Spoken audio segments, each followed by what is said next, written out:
I put several videos up on YouTube this morning. They're about what's happened in the past and about the forestry. The forestry, the rangers who are the law enforcement, they deliberately, this is political because of who I am, and I put this on, like I say, former YouTube and Facebook and Instagram. Uh, I was kidnapped and brought to this country. I only found out in 40, well, I was brought here in 41. I was age 2. I was brought here from England, put at Moulton, Alabama, in a pig farm is what it amounted to, pigsty. But anyway, I was given the name of a twin, Peggy Ann Dempsey. I married Childers. The twins were both dead. Their mother had them out of wedlock, and she had killed them, and the family covered it up. So what I was going to say, I wrote a book about mind control murders, and this was back in '76 till April Fool Day of '80, when antifreeze was put in me, and I should have died.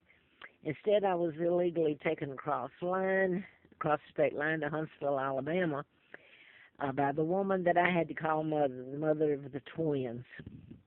And I hadn't found out about my real identity then. She was afraid the book I was writing about MD License to Kill, about mind control, modifying behavior, and programming people to shoot, kill, look like they've committed suicide, etc. She was afraid if it were published that she'd be found out about murdering her own kids, and about me. But anyway, I worked for the DA and passed background check. In the condition I was in, you don't get over something like that. You're lucky that you live. So I'm going to go to where I was flown out to Larry Flint. So I usually show his Hustler magazine because everybody knows he was shot in Lawrenceville, Georgia, and I was doing the book in Marietta. That was March the 6th of '78. Had a letter from the FBI. June the 23rd, that's my father's birthday. Of course, it was in '79, and then the antifreeze and everything ensued.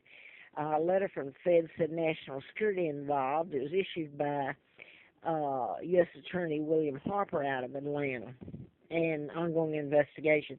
What I'm going to get to here is after Flynn, he furnished me a car for a year, leased it, and after that was up, I had to give it back, and I don't think I talked with Mr. Flynn after then. God, he was put in Butner, North Carolina, tortured himself, and his wife died. Althea died. So he had his power of attorney taken. Now then, I was back on the street when I gave up the car and on foot, and it was really bad. So I've put that up. What I want to say, I was deliberately kept penniless and kept homeless, and my immune system attacks itself if I'm around toxic chemicals. So that's been used, and over the years it's torn my body apart, lungs, kidneys, and everything. The inflammation, you have to get away from it and not inhale it. So when I came to Roanoke October the 20th, I believe, of '86, I was shut down. Jobs, places to be, I'd be blocked. People were told not to help me. They said the police told them, and I don't doubt it.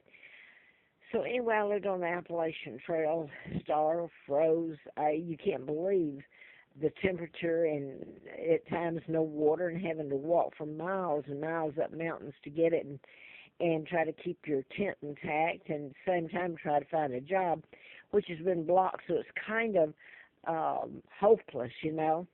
But the point I wanted to make here is the agriculture departments over the forestry, Jefferson National Forest, is where I did take my stuff out there and try to live tent, and I would move. The rangers, Eric, and he signed this, Eric Smith, he issued it yesterday. I mean, they would actually run me, and people say, "Are you running from the law?" I didn't commit the crime, they did. So they took me, when they even arrested me, but the dates that they took me in, I put a violation he gave me, and it was on March the 6th of '04, and Larry Flint was shot March the 6th of '78. And then the Woody okay, what's it? Woody Harrelson played Flint in the movie. And I was brought down by a guy, went up there and brought me down to Roanoke. And that movie opened on my birthday, January the 7th. It opened here in Roanoke, one of the first showings. It didn't tell about this, but it's the Woody who played in it. The last time they locked me up, and it coincided with Jumbone Ramsey at one time, which was a programmed mind control in Oklahoma City, where Timothy McVeigh ended up on death row and being killed. He said that the Army put a chip up him, and they programmed him. And Jerry Nichols. And then I'm trying to come up with the other one, and I can't right at the moment. I spent a month in jail and could have gotten 6 months. And Eric told me later that Woody, who was his boss, actually lied to the judge and told him that I threw rocks at them. Nobody told me this. But anyway, that was Judge Wilson. But what I want to say here was the Rangers, when I was locked up and charged on that one the last time, they actually stood there and they had Eric Smith, they had Kathy Nichols, as in Terry Nichols, part of the Oklahoma City bombing, but also later it ended up Brian Nichols, who was the black young man in Atlanta a few years ago that shot and killed a sheriff's deputy, and I've forgotten all, and a customs officer, and he ended up outside Atlanta. I guess he kidnapped the girl, but he didn't kill her. Anyway, he's in prison, and I don't know what's happened to him.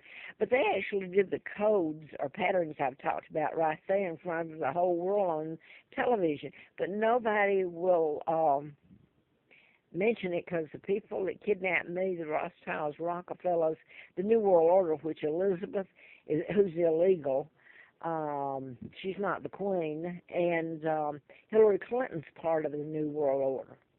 So I want to skip to this. The Rangers were told what to do, and they did it like a lot of other law enforcements.